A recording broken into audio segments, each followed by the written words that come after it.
datang di podcast Solidaritas Perempuan. Anjir, garing banget ya. Gue ini pertama kali ya gue berbicara di depan kamera.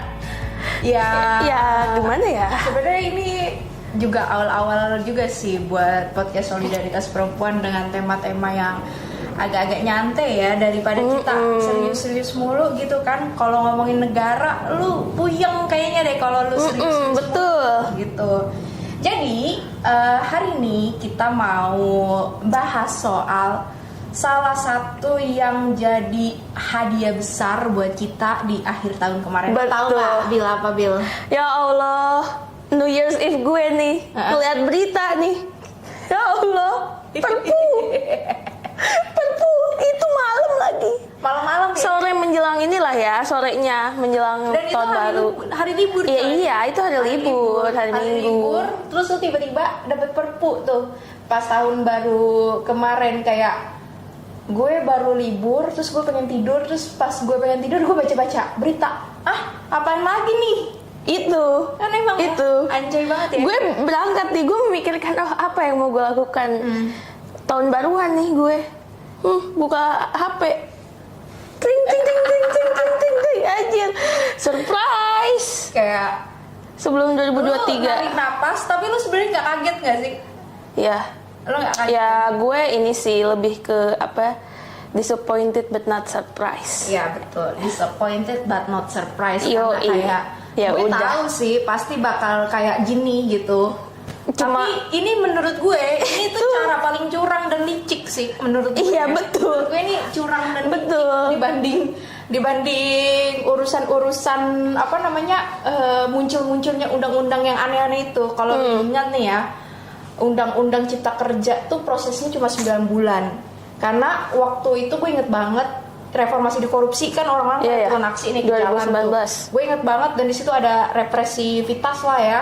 Kita tuh dihantam abis lah waktu itu, sampai ada beberapa korban juga, kawan-kawan kita yang juga jadi korban dan meninggal waktu itu. Dan menurut gue untuk nyau harga sebuah demokrasi di negara ini sampai kita harus kehilangan kawan-kawan sendiri tuh aneh sih menurut gue. itu sangat mahal sih menurut gue. Dan itu mahal, itu mahal sekali. Dan sampai hari ini gitu ya, dari 2019 berlalu, 2020, 2021, 2023, 2002. Ini udah 2023 nih, hampir gue 2024. Aduh, kepanjangan gue. Aduh. Apa ya, banyak banget gitu kejutan kalau misalnya lu inget kan, kita baru aja juga dapet ini ya, KUHP. Kejutan KUHP. Dan sebenarnya pas Pak Omnibus Law sebenarnya banyak banget kejutannya. Surprise. Dan Omnibus Law juga kan kita perlawanannya ini ya panjang ya. Lu dihadapin sama pandemi gitu. Dan jurus yang dipakai itu adalah jurus PSBB dulu. Oh iya benar. Terus habis itu berubah lah jadi PPKM, dan itu jadi jurus gitu coy. Dan itu dipakai juga di waktu G20. Jadi setiap kita mau aksi turun ke jalan, keluar jurus PPKM level 1. Atau pengaturan lalu lintas. Katanya kagak boleh lewat. Ada aja. Ada dah pokoknya. Bisa dah. Terus tiba-tiba aja kita nggak bisa aksi, terus tiba-tiba udah langsung aja. Iya, tiba-tiba diketok, tiba-tiba jadilah undang-undang Cipta Kerja yang sebenarnya gue sendiri tuh ya kalau baca itu puyeng. Gue sebagai anak hukum lebih puyeng lagi begitu kan. Sebagai anak HI lu puyeng juga. Betul. Kan sebenarnya gunanya UU CK ini mempermudah, tapi bukan mempermudah kita buat ngaji, tapi mempersulit kita, tapi mempermudah investasi. Betul. Iya. Ya, emang bukan buat lu bikin, emang buat lu. Ya. Lu buka UU CK. Tak dulu. Apa ini? Lu harus ngecek dulu nih di aturan yang lama.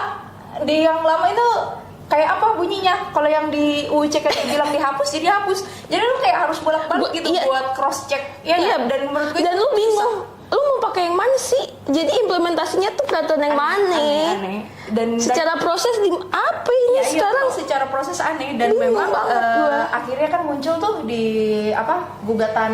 gugatan ke Mahkamah Konstitusi yang sebenarnya juga udah ada putusannya, dan putusannya bilang apa Bil? Katanya inkonstitusional katanya. Nah, tapi ya lihat aja sendiri apa yang terjadi selama ini. Ya Walaupun udah ada putusannya ya. inkonstitusional bersyarat itu kan salah satunya karena kita nggak mengenal omnibus law kan. Iya. Kita nggak mengenal omnibus law dan memang Iya, nggak sistemnya, ada metodenya, partisipasi ya. tidak ada partisipasi bermakna gitu. Karena emang gue nggak pernah tahu tuh dulu draftnya yang mana. Iya, aja lu bingung gimana lu mau ngasih masukan. Iya, diem-diem tiba-tiba udah ada, dan emang gak ada partisipasinya. Dan metode ini juga emang tidak dikenal. Dan lucunya ya Bill ya, setelah UU CK keluar nih, ada juga yang keluar. Apaan tuh? Ini apa Undang-Undang P3? Aduh, gue lupa singkatannya. Oh, ini harus baca apa dulu. namanya? Pembentukan peraturan perundang-undangan. Iya, Undang-Undang Pembentukan Peraturan Perundang-undangan yang kelar dalam waktu 9 hari. Lo bayangin 9 hari. Itu impian gue ya, advokasi apa gitu. Jadi nih 9 hari nih. Wah, enak nih gue kerja gue ya kan. Berapa dia ngedraftnya? Apa jangan-jangan emang udah disiapin aja dari Iya. sebelum UU CK itu berjalan ya. Akhirnya dimasuk-masukin lah metode omnibus law di dalam si UU P3 Tiba-tiba. itu tiba-tiba. Nah, tiba-tibanya lagi ya emang lu selalu penuh kejutan tapi nggak kaget. Betul. Bener.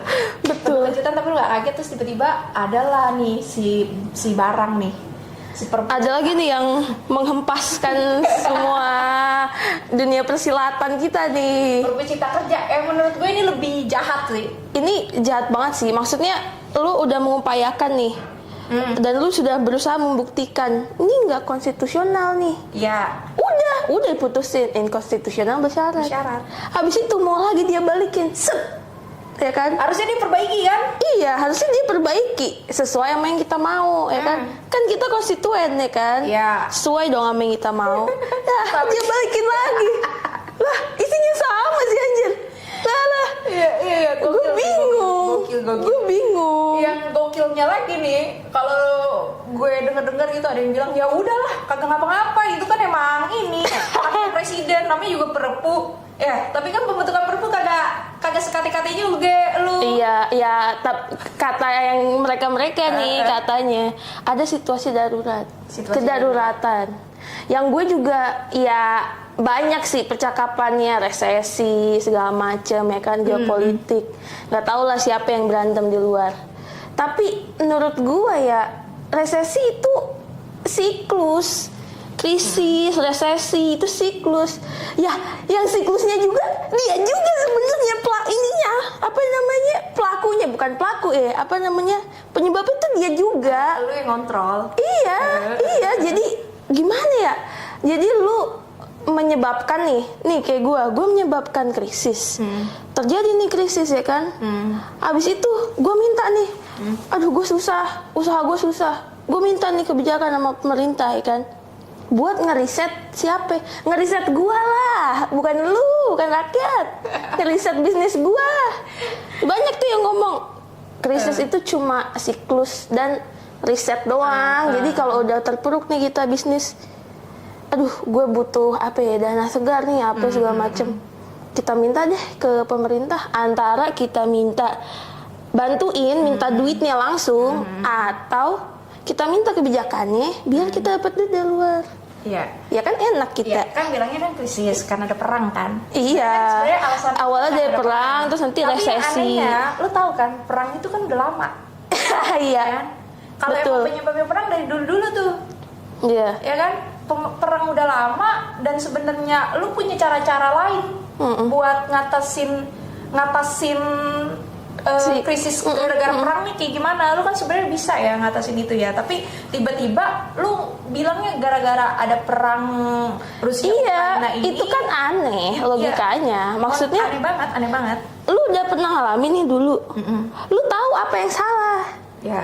Ya ini sih tinggal niat aja sih. Lu mau lagi tuh melakukan yang lu lakukan dan itu salah sebenarnya gitu kan. Iya, Tapi dan lu lihat nih dari pandemi kan, sebenarnya siapa sih yang menyelamatkan ekonomi di Indonesia, pangan di Indonesia?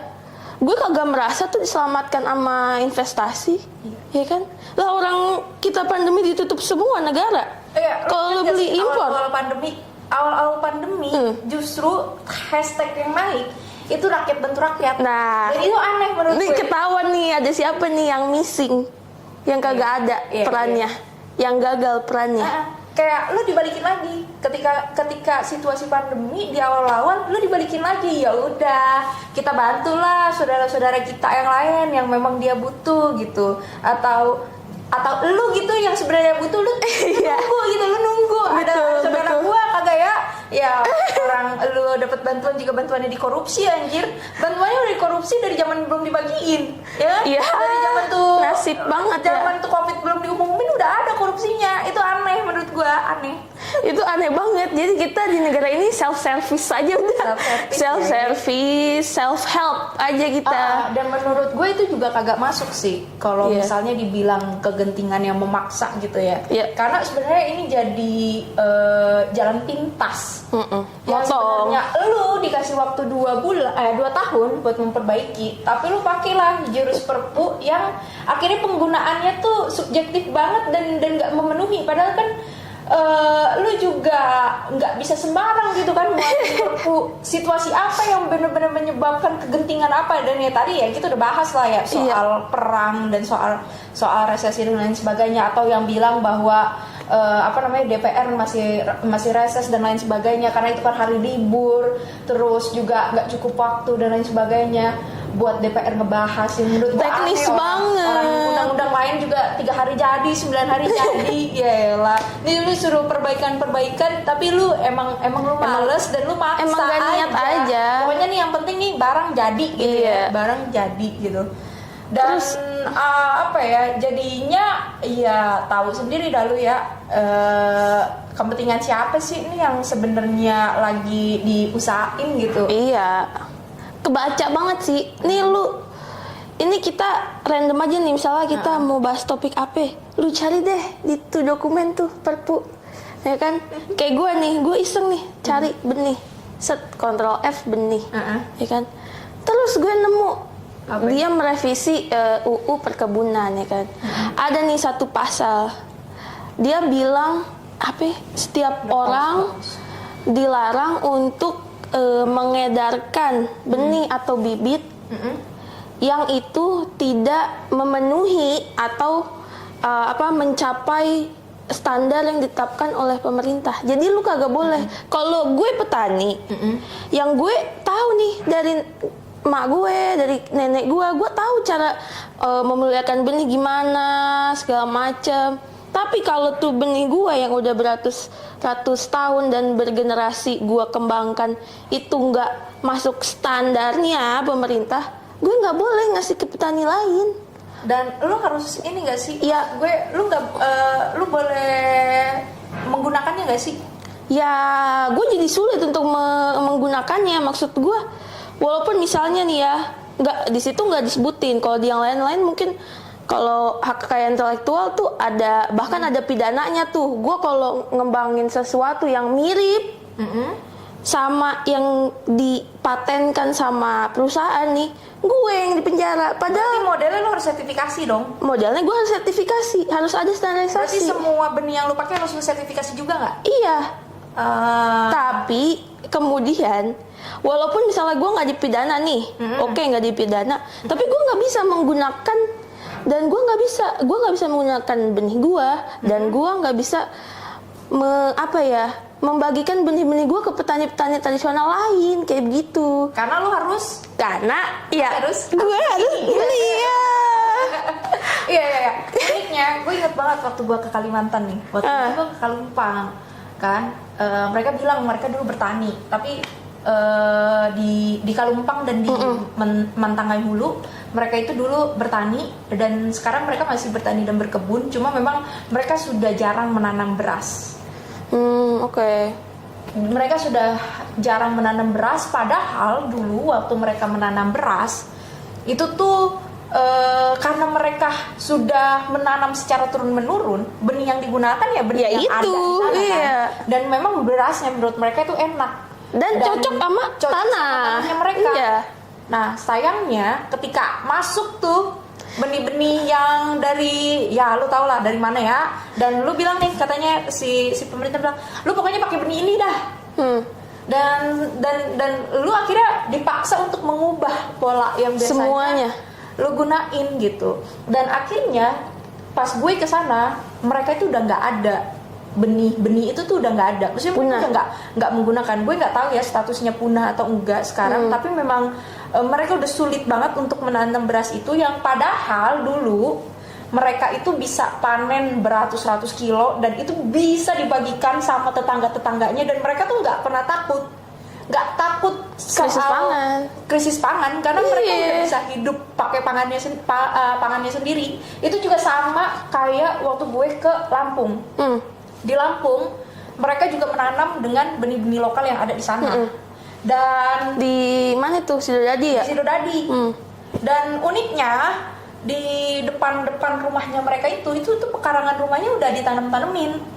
Dan pas gue kesana tanya, dan ternyata memang itu inisiatif ibu-ibu di sana yang berkolektif buat menanam gitu. Dan ketika mereka pandemi kagak ada itu takutnya kita susah nih ya. Nah, kalau kita nih keteteran nih kita nih nyari ya kan, bingung lu mau gue. nyari jahe habis coy, semua orang nyari jahe tuh harganya selangit, kagak mampu Iya. beli jahe, udah lebih Iya. mahal dari harga daging coy.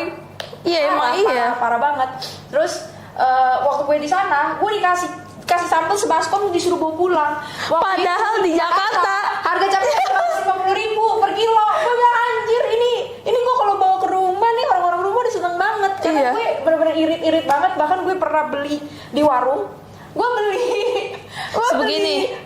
gue beli bawang yang kecil-kecil itu, gue beli waktu itu sekitar 10.000, gue cuma dapat 10. Lu bayangin harga sebutir berarti satu butir nih 1.000 nih 1.000-an. Tapi Mahal banget sumpah. mereka nggak takut, dan menurut gue itu salah satu cara mereka juga untuk melawan ini sih ya, sistem yang mencoba untuk menguasai segala hegemoni, itu termasuk hal-hal lapangan gitu. Betul. Jadi ya cuma ya kendalanya itu lu dipaksa untuk menanam Iya, sama kebijakannya.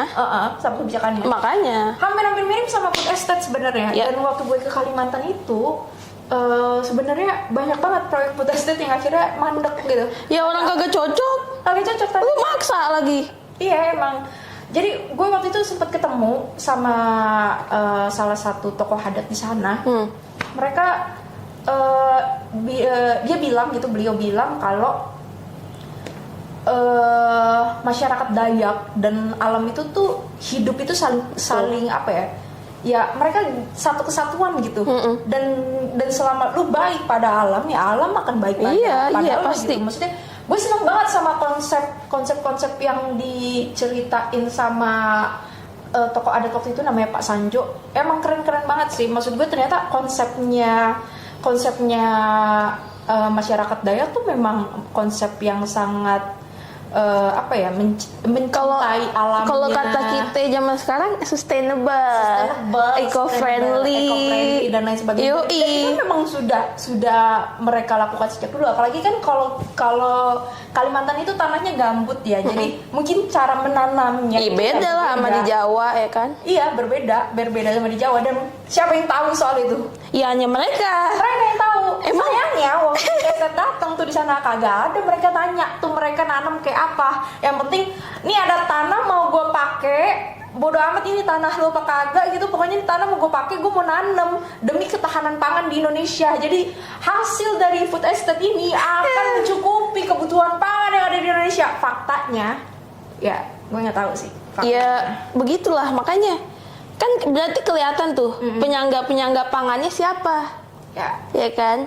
Dan terus katanya mau resesi nih. Nah aturan lu belajar dari situ, yang nyangga pangan lu sokong ya kan. Lu Lu kasih mereka kebebasan mengembangkan, memuliakan benih mereka, menanam sesuai sama sistem pertanian yang mereka udah jalankan dan ratusan tahun, dan itu terbukti. Mereka bahkan mungkin orang-orang di sana tuh nggak butuh duit ya buat beli beras ya, orang dia memproduksi sendiri. Emang lu butuh duit buat beli beras? Cuma emang kita. Iya. Ya kita aja sih. Iya. Makanya itu kan terus menghidupi kita ini nih. Terus bukannya Usahaan tanah. bukannya apa ya? Bukannya dia ngelakuin itu, dia malah buka lagi nih sesuatu yang akan mengulang kesalahan dan kesalahan lagi. Iya. Ya kan? Karena Dia buka lagi investasi. Ya karena targetnya investasi. Liberalisasi pasar. Lah, emang ada tuh apa namanya, FTA semua yang berguna selama pandemi. Kagak ada. Ujung-ujung nutup lah. Lu kagak mau virus datang, kontainernya juga tutup. FTA-nya juga ya ada FTA-nya, tapi kagak berguna. Udah premisnya udah salah emang dari awal. Emang salah ya dari awal.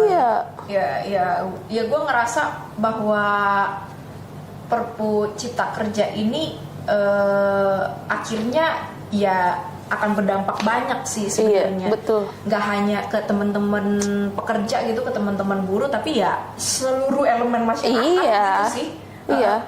Apalagi kalau gue ketemu sama kawan-kawan perempuan akar rumput gitu ya mereka kan yang sangat dekat dan setiap hari juga bersentuhan dengan alam, yang ya mereka punya cara-cara sendiri lah ya untuk menghidupi alam-alam yang ada di sekitarnya. Dan menurut gue adanya Perpu Cipta Kerja ini ya sekarang sebelum ada Cipta Kerja itu juga udah parah juga kondisinya. Dan Perpu Cipta Kerja ini ya nambah-nambahin masalah aja sih menurut gue, karena ya soal benih dah itu kan sebelum UU Cipta Kerja juga ya emang udah ada hegemoni korporatnya, udah ada banyak yang ini kayak teman-teman Sumbawa nih, kayak gua ngobrol sama mereka, dulu tuh mereka benih murah gitu ya, segala macam.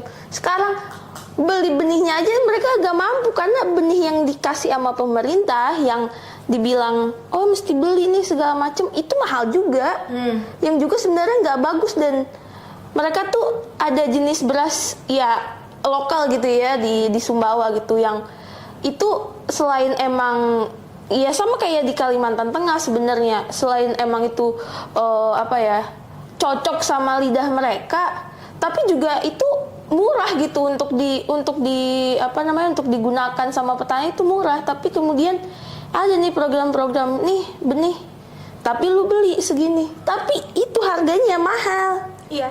Dan belum tentu hasil itu menghasilkan, karena belum tentu cocok sama tanahnya. Dan itu terjadi di mana-mana, nggak cuma di Kalimantan, Sumbawa, semuanya banyak. Iya, dan harga pupuknya juga sebenarnya melambung jauh, terbang tinggi. Iya. Sih. Iya, maksud gua ya lagi-lagi itu petani keuntungannya nggak seberapa, tapi juga lu modalnya juga gede, ya nggak sih? Iya. Jadi ya ujung-ujungnya siapa lagi yang kena gitu? Ya kita lagi lah, rakyatnya lagi yang kena gitu.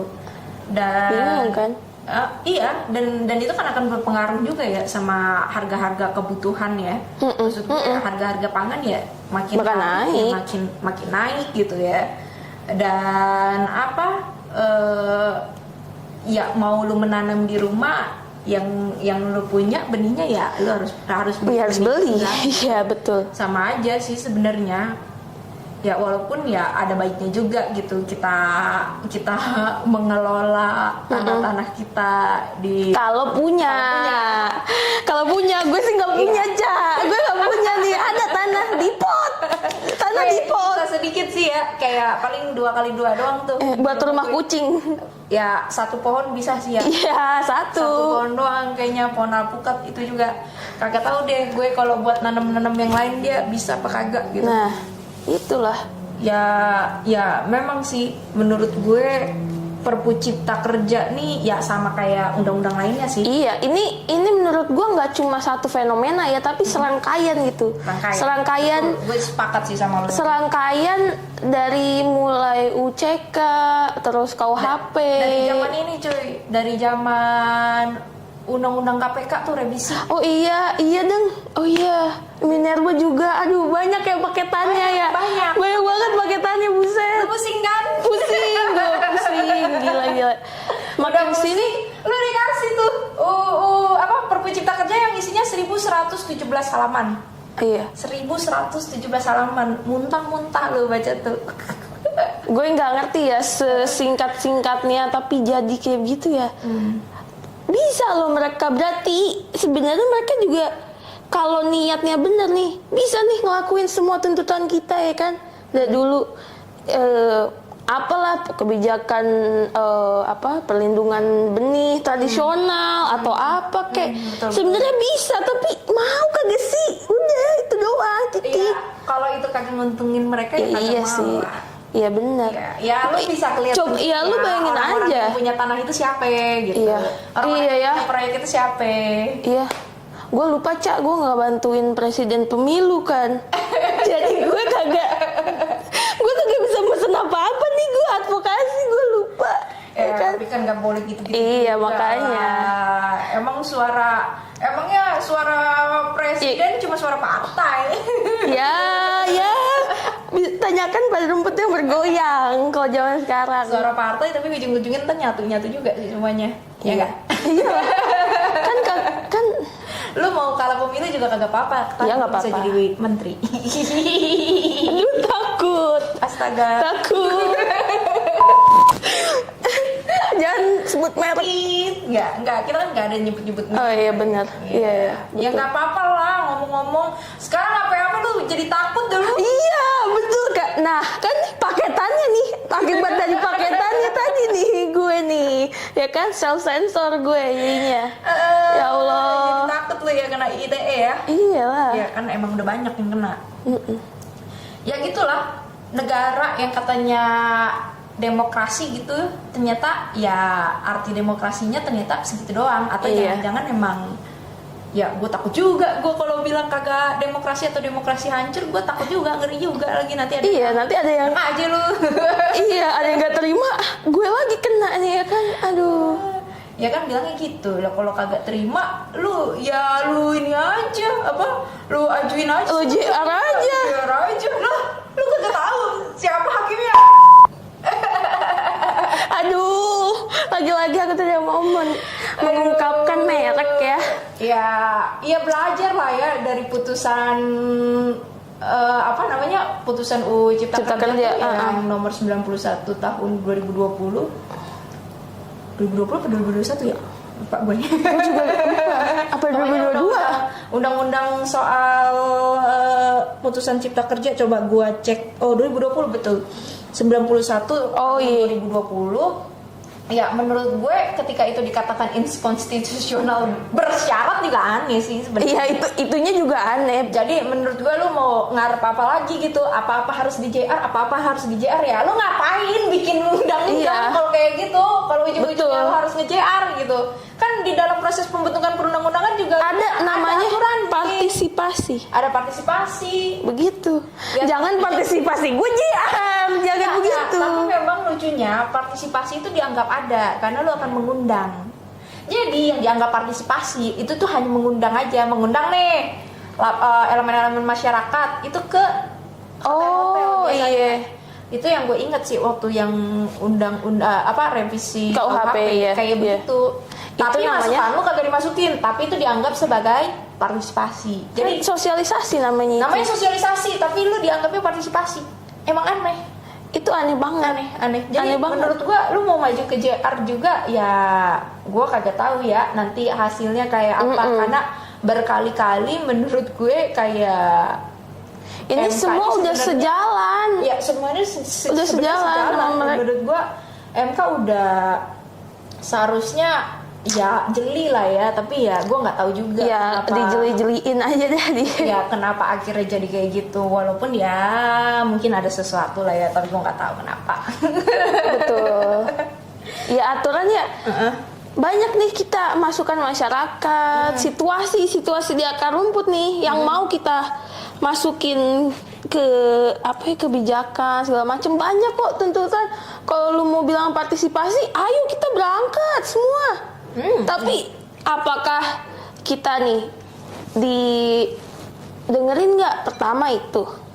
Kedua, kalau ada ketentuan-ketentuan nih, misalnya mereka udah drafting nih, dijelasin nggak secara sungguh-sungguh ya, bukan yang cuma sosialisasi begitu. Terus dipertimbangkan nggak sih kita? Itu pertanyaannya. Tiga itu. Bukan gue cuma mengumumkan pendapat. Lah gue bukan duduk doang. Iya. Ya itu negara demokrasi yang sejati ya menurut gue ya. Kalau nggak kayak gitu, apalagi prosesnya? Betul. Dan sebenarnya di Perpu ini banyak sekali hal ya. Aturan-aturan yang berkaitan entah itu dengan lingkungan, Ya. entah itu dengan teman-teman buruh gitu, Betul. atau kita sebagai buruh gitu. Terus juga atau keluarga kita gitu, Iya, yang mau betul. kerja gitu, atau juga Petani. dan lain sebagainya, atau masyarakat adat juga. Iya. Karena masuk tuh beberapa pasal yang memang ngebahas lah. Karena ini kayaknya bakal semua elemen ini kena. Iya, semua dunia persilatan ini kena. Bahasanya tuh bikin susah gitu. Iya. Bahasanya bikin susah, jadi kayak ini tuh kayak di atas awan banget nih aturan. Iya, betul. Padahal menurut gue kita semua kena gitu. Betul. Kita apa ya?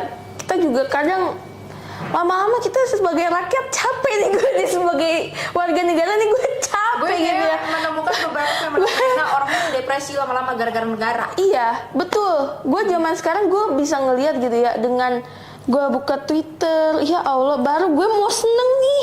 Hari ini gue mau seneng. Tiba-tiba dia apel lagi nih langkahnya dia, apel lagi dia. Betul.